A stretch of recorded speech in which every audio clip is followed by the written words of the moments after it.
नमस्कार। अरुणाचल समाचार में आपका स्वागत है। मैं हूं मनोज कुमार शर्मा। आइए बुलेटिन में सबसे पहले देखते हैं मुख्य समाचार। कोविड टीकाकरण के तीसरे चरण के तहत केंद्र सरकार का बड़ा फैसला। आगामी 1 मई से 18 वर्ष से अधिक उम्र के लोगों को लगाए जाएंगे कोविड के टीके। वैक्सीन निर्माता कंपनियों को अपने मासिक उत्पादन की 50% आपूर्ति केंद्र सरकार और 50% राज्यों और खुले बाजार में करना होगा।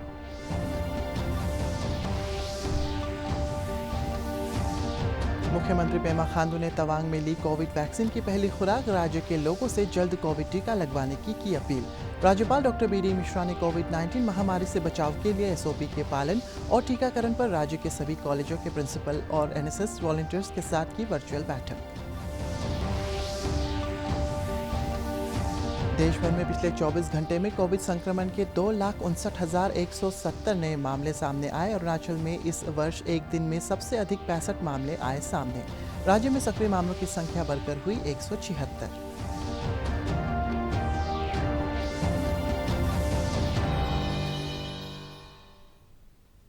देश में तेजी से बढ़ रहे कोरोना के मामलों के बीच केंद्र सरकार ने 18 वर्ष से अधिक आयु के सभी लोगों को 1 मई से कोविड के टीके लगवाने का निर्णय लिया है।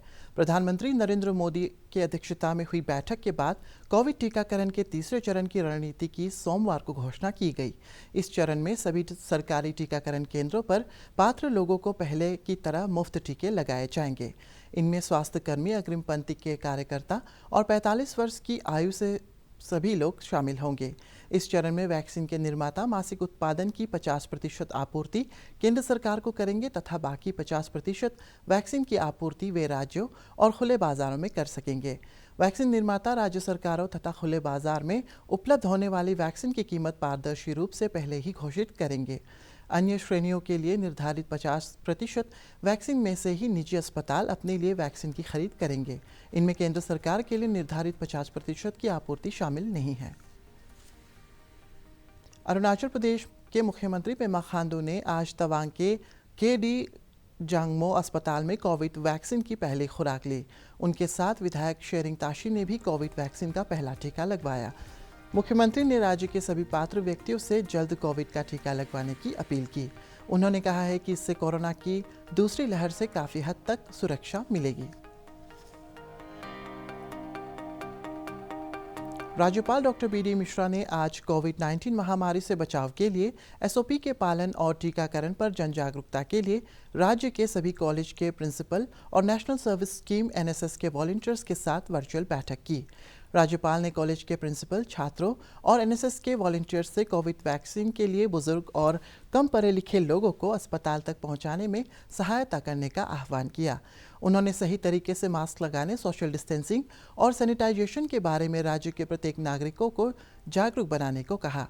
राज्यपाल ने एनएसएस वॉलंटियर्स से कोरोना की पहली लहर की तरह इस बार भी कोविड जांच, इलाज, टीकाकरण, कोविड उचित व्यवहार और माइक्रो कंटेनमेंट जोन बनाने में स्वास्थ्य विभाग और जिला प्रशासन के साथ सहयोग करने को कहा है। वर्चुअल बैठक में राज्य के उच्च और तकनीकी शिक्षा विभाग के निदेशक तायक तालोम, एनएसएस के state licence officer A K. Singh सहित कई अधिकारी मौजूद थे। देश भर में पिछले 24 घंटे में कोविड संक्रमण के 2,59,170 नए मामले सामने आए और 1,54,000 रोगी स्वस्थ हुए। इस दौरान कोरोना से 1,761 रोगियों की मौत हुई। केंद्रीय स्वास्थ्य मंत्रालय के अनुसार पूरे देश में अब तक 12,71,29,000 कोविड वैक्सीन लगाई जा चुकी है। केंद्रीय कार्मिक और प्रशिक्षण विभाग ने कोविड-19 की स्थिति को देखते हुए केंद्र सरकार के मंत्रालयों और विभागों के लिए दिशा निर्देश जारी कर उनका सख्ती से पालन कराने को कहा है। ये दिशा निर्देश तत्काल प्रभाव से लागू हो गए हैं और इस महीने की 30 तारीख तक या अगले आदेश तक जारी रहेंगे। इनमें ओवर सचिव या समान रैंक और उससे नीचे के अधिकारियों की कार्यालयों में उपस्थिति कुल क्षमता के 50% तक सीमित रखी गई है। सचिव और विभाग के अध्यक्ष अधिकारियों की उपस्थिति को नियंत्रित रख सकते हैं तथा प्रशासनिक आधार पर और अधिकारियों को कार्यालय आने के लिए कह सकते हैं। इसके लिए एक रोस्टर तैयार किया जा सकता है। दिशा निर्देशों में यह भी कहा गया है कि उप सचिव स्तर के सभी अधिकारियों या समान रैंक और उससे ऊपर के अधिकारियों को नियमित आधार पर दफ्तर आना होगा। अरुणाचल प्रदेश में पिछले 24 घंटे में कोविड संक्रमण के सर्वाधिक 65 मामले सामने आए हैं और 11 रोगी स्वस्थ हुए। राज्य स्वास्थ्य सेवा निदेशालय के अनुसार प्रदेश में कोविड के सक्रिय मामलों की संख्या बढ़कर 176 हो गई है और रिकवरी दर घटकर 98.64% रह गई है।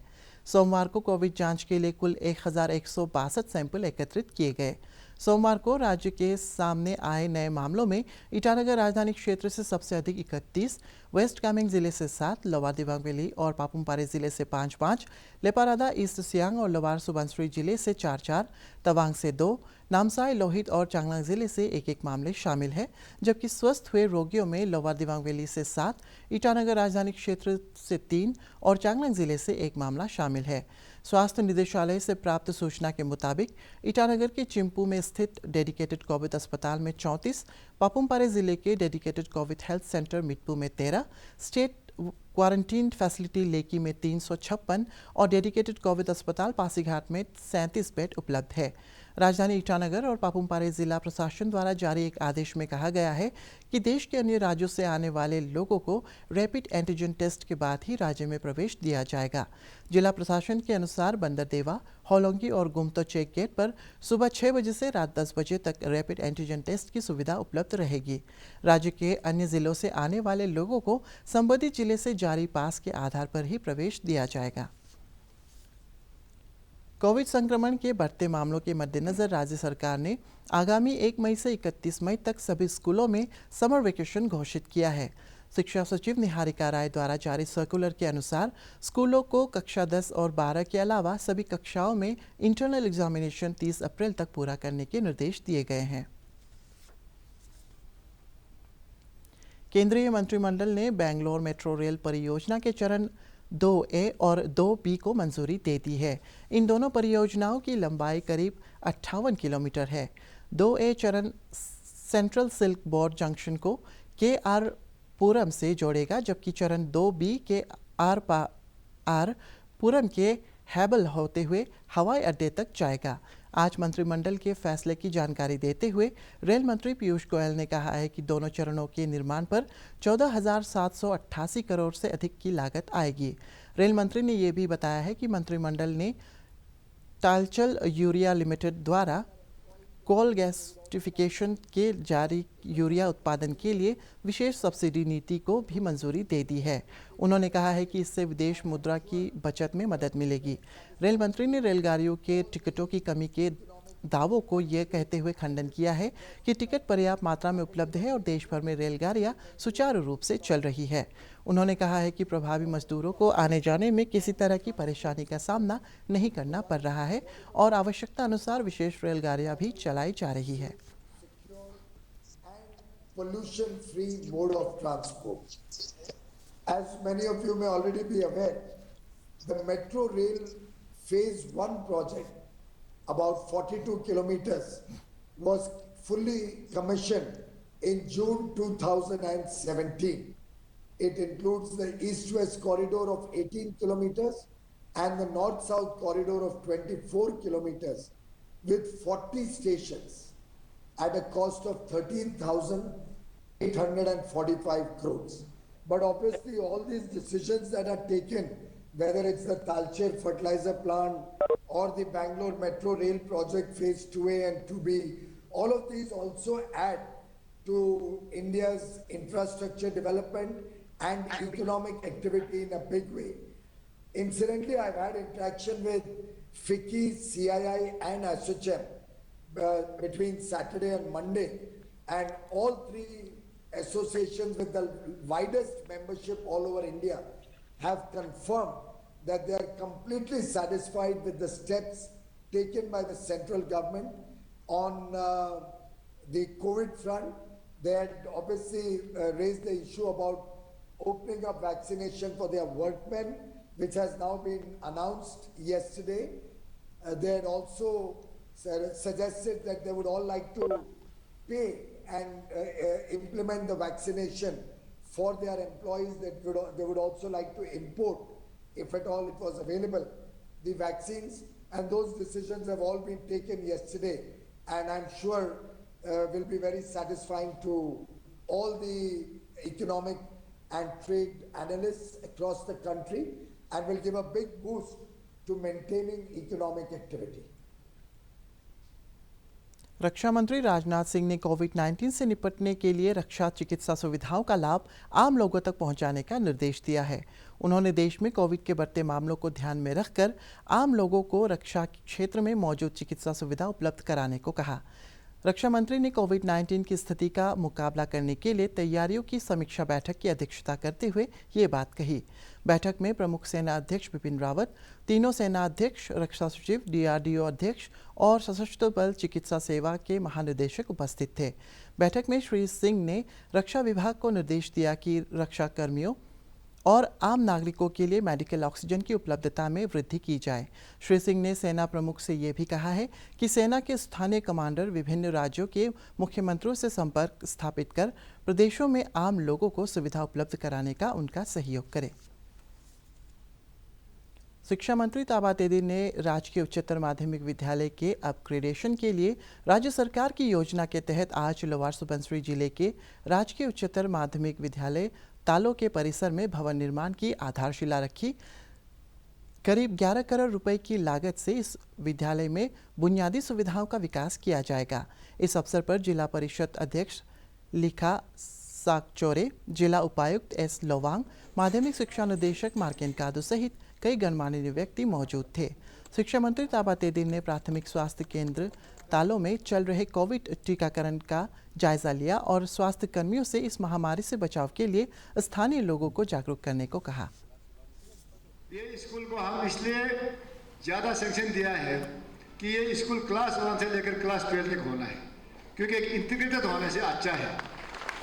और जो भी आपका प्री प्राइमरी या प्राइमरी स्कूल है, सब यहाँ एक साथ में हो जाएगा। टीचर भी एक साथ में होगा, एक साथ में पुल होगा, टीचर भी कंट्रोल में आएगा, बच्चों को भी कंट्रोल में आएगा। एक ये मॉडल स्कूल होना पड़ेगा।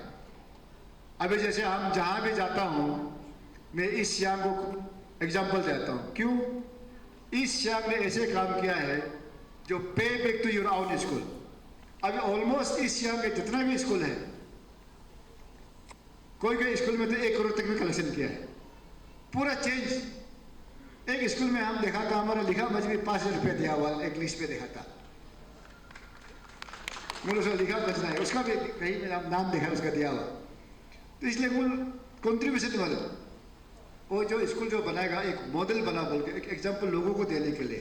देखो वहाँ में लोग कॉन्ट्रेक्टरी करता है, अपना प्रॉफिट के लिए नहीं करता है, वो अपने सोसाइटी के लिए करता है। एक मॉडल बनाया। लोहित जिले के तेजू में कोविड टीकाकरण सुचारू तरीके से चल रहा है। अब तक जिले में 45 वर्ष से अधिक उम्र के 4,410 लोगों को कोविड की पहली खुराक लगाई जा चुकी है और 1,107 व्यक्तियों ने कोविड की दूसरी खुराक भी ले ली है।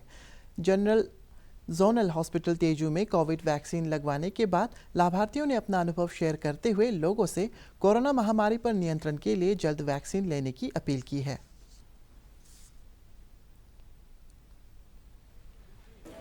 फ्रेंड्स लोग काफ़ी लोग लगाए हैं, तो उसी सुन के मैं भी लगा रहा हूँ कोई। तो बाकी लोग कोई भी यहाँ सेकेंड डोज भी चल रहा है ये लोग का। मेरा ये सेकेंड डोज है। पहले फर्स्ट डोज लिया था, उसके बाद में 6 वीक्स के बाद में अभी आज सेकेंड डोज ले रहा हूँ। फर्स्ट डोज में कुछ भी। मणिपुर के संगाईपत में रेशम पालन को बढ़ावा देने के लिए 5 दिनों का cocoon buyers and seller meet सह प्रदर्शनी लगी हुई है। इस प्रदर्शनी में चयनित एजेंट किसानों ने उनके रेशम उत्पादों की खरीद के बारे में जागरूक कर रहे हैं। रेशम मेले में रेशम से बने उत्पाद की भी प्रदर्शनी लगाई गई है। पेश है ये रिपोर्ट।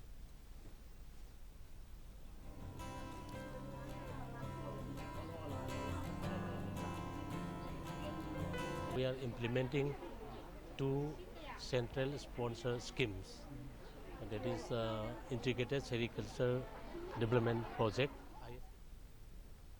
अरुणाचल समाचार के आज के अंक में इतना ही। जाने से पहले आप सभी से अनुरोध है कि कोविड-19 के दिशा निर्देशों का पालन करें, हमेशा मास्क लगाएं, बार बार हाथ धोएं और सोशल डिस्टेंसिंग के नियमों को मानें। कोरोना महामारी के बचाव के लिए आपका वैक्सीन लगवाना भी ज़रूरी है। अगर आप वैक्सीन लगवाने के पात्र हैं तो ज़रूर लगवाएं। हम कल फिर हाजिर होंगे अरुणाचल और देश दुनिया की खबरों के साथ। चलते चलते आपको बता दें कि आप अरुणाचल समाचार हमारे YouTube channel DD news Arunachal पर भी देख सकते हैं। देखते रहिए अरुण प्रभा। नमस्कार।